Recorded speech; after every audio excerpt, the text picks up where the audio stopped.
సరే నేను గంభీరంగా మౌనంగా చూస్తున్నా. నేను కొడితే వట్టి కొట్టు నాకు అలవాట్లేదు కదా. చూద్దాము.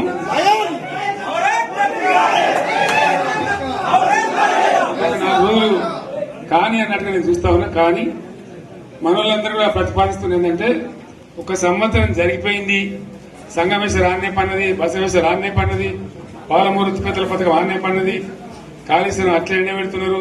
ఇవన్నీ అన్యాయాలని కాబట్టి ఫిబ్రవరి నెలాఖరులో ఒక పెద్ద బహిరంగ సభ పెట్టాలి, మీరు కథ చూడాలి అని జరుగుతూ ఉంది. కాబట్టి మీరు కూడా పెద్ద ఎత్తున దయచేసి ఆ సభకు కదిలి రావాలి, కథ దూరమే ఉండదు. ఆ రకంగా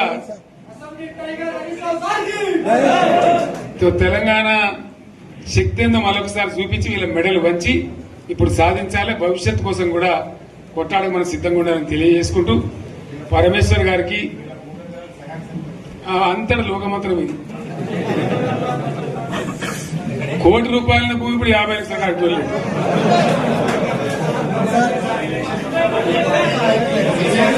ఈ ఒక్కని బాధ ఒక ఆయన వచ్చింది, మన ఒక ఆయన ఒక 10 మంది వచ్చారు హైదరాబాద్కి. అందులోకి 2 ముస్లిం సోదరులు వచ్చారు. साहब सो तबाह हो गया, इफलासी मुफलसी बच्चे क्या दबे होगा, तुम्हारा क्या हुआ बहन, तुम्हारा क्या हुआ, तुम हैदराबाद में तुम लोग हैं. मेरा कारोबार है साहब, मेरा छोटा मोटा कारोबार है, होटल भी है, 70% गिर गया. हर कोई पूछ रहे, हर कोई केसीआर को याद कर रहा है सामान. వాళ్ళు మాట్లాడుతున్నారు. ఎక్కడ ప్రతి ఒక్కరు భూముల ధరలు పోయినాయి, మందు పోయినాయి, మసాలా అన్ని పోయినాయి. ఇంత మంచిగా 4 ఎకరాల రైతు నేను 4 కోట్ల ఆసామని అనుకుంటుండే.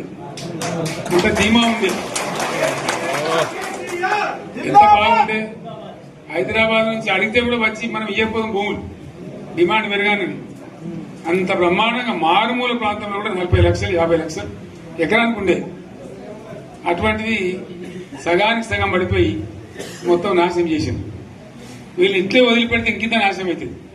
కాబట్టి మనం కొట్లాడాల్సిందే. నేను ఇంకొక మాట మీకు చెప్తా.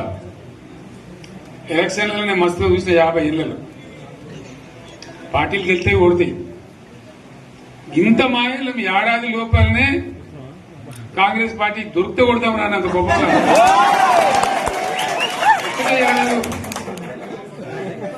ఇంకా వాళ్ళ పొంద తెలివికి నిన్న వారి పార్టీడే మంది పెట్టలు అదేందో పోలింగ్ పెట్టిన వాడు చూసిరా మీరు. ఆ పోలింగ్ పెడితే 70% మనకు వచ్చింది, 30% మనకు. వాడు పెట్టింది మనం పెట్టింది కాదు. 75 ఇది పరిస్థితి. అదే నేను ఏమంటున్నా అంటే,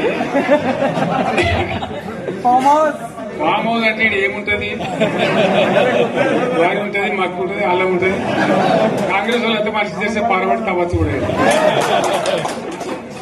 లంగత. దీన్ని ఫామ్ హౌస్ అని మనం బదనాం చేసి అంతే కదా. నేను ఏమంటున్నా అంటే, అన్ని మప్పులు వీడిపోయినట్టు ప్రజలకు అన్ని తెలిసిపోతున్నాయి.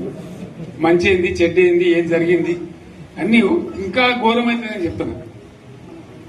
వీళ్ళ తెలియదక్కతనానికి ఏమైంది, నిన్న మొన్న రిపోర్ట్ వచ్చింది. Comptroller and auditor general of India అని కాగ్ అంటారు దాన్ని. కాగ్ రిపోర్ట్ వచ్చింది. పోయిన సంవత్సరం మన గవర్నమెంట్ లో వచ్చిన ఆదాయం కంటే 13,000 కోట్ల రూపాయల ఆదాయం తగ్గిపోయింది. ఇంకా మార్చి పోయే వరకల్లా ఇంకో 3-4 కోట్ల అవుతుంది. అంటే 15,000 కోట్ల ఆదాయం పోతుంది. మన గవర్నమెంట్ ఉన్నప్పుడు ప్రతి ఏడాది 15,000 కోట్లు పెంచుకుంటూ పోయినండి, చెప్పేసుకుంటూ పోయింది. ఏడాది 10 నుంచి 15,000 కోట్ల ఆదాయం పెరిగేది మన టైంలో. అంత జాగ్రత్తగా మనం వివాదం చేస్తాం. ఇలా ఉల్టా 15,000 కోట్లు పడిపోయింది.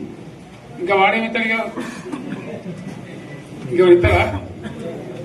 ఇంకో 4-5 నెలలైతే జీతాలకే కష్టమైంది ఉంటుంది. అందరికి పెండింగ్ పెట్టి రిటైర్ అయిన దొరకలు పైసలు మీరు చూస్తారు కదా పేపర్లలో. సో ఆ విధంగా రాష్ట్ర ఆర్థిక పరిస్థితిని కూడా దివాలా తీయించారు. వాళ్ళతోనేం కాదు, 100కు 100% ఇప్పటికే ప్రజల నిర్ణయానికి వచ్చారు. డెఫినెట్ గా రాబోయే గవర్నమెంట్ మనదే అని అనుమానం కూడా అవసరం లేదు.